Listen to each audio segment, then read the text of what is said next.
although hindi po siya directly na mag-landfall po sa Pangasinan, paigtingin niya po yung hangin po ng habagat. So expect po natin na ulanin po tayo itong mga susunod na araw.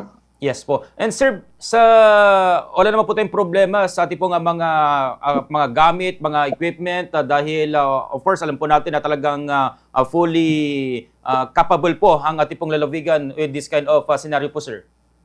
Yes po sir, actually po lahat po ng ating rescue vehicles, yung ating mga water assets, ambulance, heavy equipments, yan po ay naka-green status na po. Nakahanda na rin po yung ating mga search and rescue personnel, ganyan po yung ating mga gamit. Actually, by this afternoon po, magkakonduct po kami ng PIDRA, yung Pre-Disaster Risk Assessment. Kasama po natin dyan yung ating mga kasamaan sa provincial agencies, ganyan po yung ating mga men in uniform, yung ating Coast Guard, yung PNP, yung Army, yung BFP. So mamaya pong hapon ay tatalakayin po natin yung ano po yung mapaghanda ng bawat ahensya, ano pa yung mga kakulangan at kailangan po nating paghandaan or improve ng mga equipments para po dito sa preparasyon po sa Nando.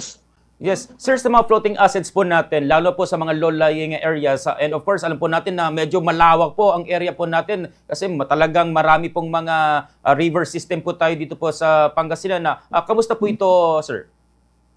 Lahat po ng ating water assets po ay nakahanda naman po. Kung kinakailangan po natin ng augmentation, nandiyan po yung ating mga kasamaan sa Coast Guard at sa region, agad-agad naman po sila nagpapadala. Pero so far po, sapat po yung ating mga water assets. Kaya po inabiso namin yung aming mga counterpart na MDRMO at CDRMO na maging handa din po sa kanilang mga equipments, lalong-lalo na yung ating mga preemptive evacuation, napaka-importante po yan, lalo na po dito sa ating mga low-lying areas. Sir, sa mga kasamaan po natin, dahil tinap po natin na every mga municipal disaster po natin, and may mga, naalala po natin, may mga ilan po ba tayong mga NGOs or kaya po yung mga civic organization na gusto pong mag-help just in case na may mga ganitong mga senaryo, natap na rin po ba natin na sila, sir? Dahil yung sense of volunteerism na tinatawag po ng ating pong gobernador po dati, with this kind of mga senaryo para makatulong po, Sir Vincent.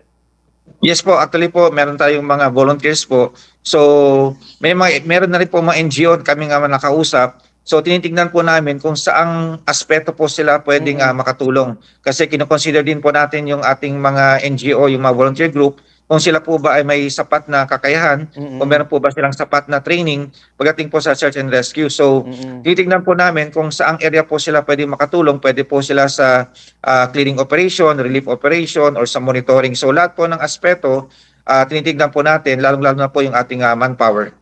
Sir, kamusta po sa sa western part po natin na monitor, lalo po nung nagdaan pong bagyong Emong, kung ako nagkakamali po, sir, na nasalanta po sila. Kamusta po ngayon po doon, lalo po sa mga evacuation center nila, kamusta pag-uugnay para po dyan po, sir? At of course, yung pong naranasan po dati po nilang pagbading po. Yes po sir, karamihan naman po ng LGU sa western area kung saan po sila ay nakaranas ng hagupit po ng Emong. Most of them naman po ay naka-recover naman na po. Pero gaya po ng nabanggit po ninyo, ito pong bagyong Nando, ito po yung kanilang pinaghahandaan naman ngayon. So tuloy-tuloy po yung coordination namin dito sa mga LGU na ito. Kung kailangan po nila ng augmentation, agad naman po tayo magpapadala. Alright. And siguro, yan lamang po, Sir Vincent, ang aking pong mga katanungan. Baka meron pa kayong mga nais po nga ipabanggit po sa ipong mga kababayan, lalong-lalo na. At ito nga talagang pinagandaan po natin dahil baka wag naman po sa maging super typhoon na. Itong mas okay na maganda, pero ating panalangin na maging mahina lang po ito na dumaan po sa ating pong bansa. Sa ating pong mga kababayan po dito sa Pangasinan po, Sir Vincent, bilang Operation Supervisor po ng Pangasinan PD RRMO. Yes po sir, sa ating mga kababayan po, patuloy po kayong tumutok sa ating mga accredited na news agency para po sa update po nitong ating binabantayan po na bagyo. At kung meron pong pinapatupad na preemptive evacuation ang inyong mga LGU, maaari lang po na ito po ay sundin dahil ito po ay napaka-importante para po sa inyong kaligtasan at kaligtasan po ng ating mga rescuer. So as early as now po, kung maaari po, paghandaan nyo na po itong itong parating po na bagyo. Kung maaari po makapag-imbak na po kayo ng inyong mga pagkain, yung ating mga bubong, yung ating mga livestock. Sana po may ayos na po ito para po kung sakaling maranasan po natin yung epekto po ng bagyong Nando ay handa na po tayong lahat. Alright. Sir, in a quick question, kapag may mga report, pwede silang mag 911 pag ganito mga usapin? Yes po sir, opo, pinakamabilis po na tawagan po nila is 911. Nag-ooperate naman tayo 24/7 po. Meron po na sasagot po sa inyong mga inquiries po. Wag lang po yung mga prank calls, di ba? Opo, kapag po ay nakikiusap, kasi napakalaki po ng ating data pagdating po ng prank calls at abandon calls. So kung maaari po, wag niyo po itong gagawin dahil para po makapasok yung ibang tawag na mas nangangailangan ng tulong.